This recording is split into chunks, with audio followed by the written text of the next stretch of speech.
Well, I'll just place it. I'd place it, but you can whack it sometimes. It does work.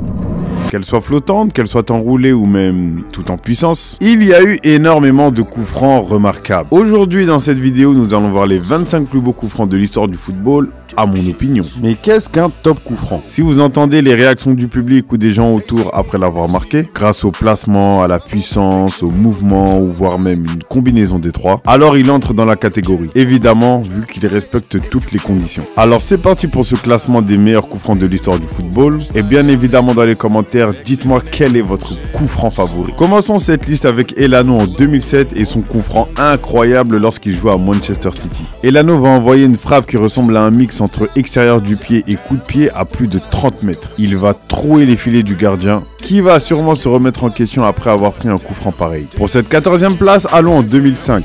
FC Barcelone face au Werder de Brême. Ronaldinho va se charger de tirer le coup franc et à la surprise de tout le monde, va tirer un coup franc assez vicieux qui va passer sous le mur qui lui va sauter, pensant pertinemment que Ronaldinho cherchait à lober le mur. Cette fois-ci, on part en 1998. Je pense que beaucoup d'entre vous ici n'étaient sûrement pas nés. Marcelino Carioca. Il va envoyer un énorme boulet de canon à plus de 40 mètres qui va se loger au fond des filets du gardien. Ce coup franc nous rappellera ensuite un nouveau coup franc qui est dans la liste, ne vous inquiétez pas. Cette fois-ci, retour en 2014, à l'époque où Jürgen Klopp entraînait encore Dortmund. Çalhanoğlu va caler un de ses coups francs. Cette fois-ci, je n'ai pas la distance, mais je pense que vous pouvez la deviner vous-même. Il va réussir à lober le goal avec une espèce de knuckleball, une flottante incroyable. Autant vous dire que ça a même fait rire Jürgen Klopp. À présent, le coup franc de Mikael Nilsson. Autant vous dire que de tous les coups francs que j'ai vus dans ma vie, j'en ai rarement vu faire une courbe aussi incroyable. Le ballon est carrément passé à droite du mur pour finir à gauche au fond des filets. Soit les ballons à l'époque étaient bizarres, soit Nilsson a vraiment une frappe incroyable.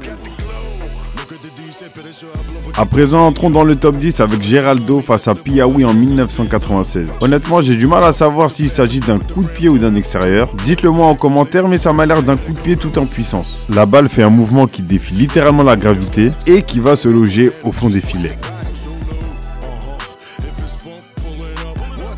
9e place, Dimitri Petratos face à Melbourne Victory. Un véritable boulet de canon, il n'y a pas autre mot pour le qualifier. Une frappe coup de pied tout en puissance qui va sécher le gardien. Il ne va même pas tenter de plonger pour l'arrêter, il va juste l'observer rentrer dans ses buts. 8e place, un coup franc un peu plus récent. En tant que Barcelonais, j'étais obligé de le mettre dans la liste. Retour en 2019 en Champions League, Lionel Messi nous tape un de ses coups francs face à Liverpool. Un coup franc incroyable qui va se loger en pleine lucarne et qui est sûrement l'un des plus beaux coups francs de Lionel Messi tout court.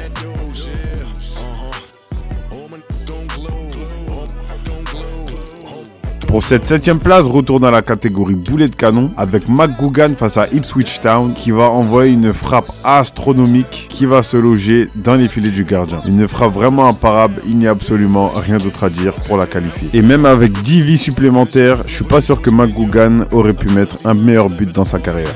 2016 pour la 6e place, Dimitri Payet face à Crystal Palace. Je pense que tout le monde ici se souvient de ce coup franc. Un mix entre une balle courbée et un lob, et ce tout en puissance. Le ballon va littéralement s'envoler et redescendre aussitôt. Un espèce de tir de l'aigle à la Olivier Tom, mais version coup franc. On peut littéralement dire que ça, c'était le Dimitri Payet à son prime. Et que serait un classement sans le grand Cristiano Ronaldo? Retour à l'époque où il évolue à Manchester United, Cristiano Ronaldo va littéralement scotcher David James via une knuckleball incroyable, une flottante littéralement imparable. Tellement de puissance et de précision dans cette frappe que James n'a même pas essayé de sauver le ballon. Quoi qu'il arrive, il n'aurait pas eu le temps. Et je pense que peu importe le gardien en vérité, ce coup franc était juste inarrêtable.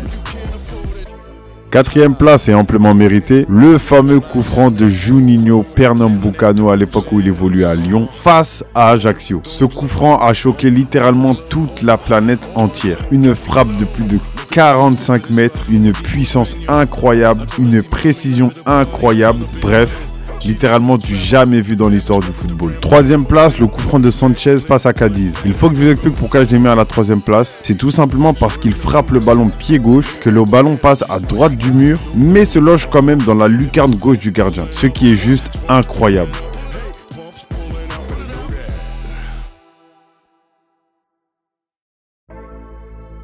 Seconde place, le coup franc de Faiz Zoubri. Ce coup franc ressemble un peu à celui de la troisième place, car il va frapper le ballon pied droit. Le ballon va passer à gauche du mur, mais va se loger quand même dans la lucarne droite du gardien. Ce genre de courbe, je sais pas comment vous dire, mais moi vraiment ça me choque. J'ai vraiment l'impression que ce sont des courbes qui défient la gravité. Donc je pense que vous comprenez pourquoi je l'ai placé à la seconde place. Numéro 1 au classement, je pense qu'il n'y a absolument pas besoin d'explication. Il s'agit tout simplement du coup franc de Roberto Carlos face à la France en 1997 en Coupe des Confédérations. Élan qui aura même fini par être disponible dans les jeux vidéo autour du football qui sortiront les années suivantes. Le coup franc le plus remarquable de l'histoire du football. Alors voilà, c'était les 15 plus beaux coups francs de l'histoire du football selon moi bien évidemment. Dites-moi en commentaire quels sont pour vous les plus beaux coups francs s'ils sont dans la liste. Et s'ils ne le sont pas, dites-le moi aussi. Abonnez-vous à la chaîne du Nisport pour être sûr de ne rater aucune vidéo. Likez cette vidéo, prenez soin de vous et je vous dis à la semaine prochaine. Bye.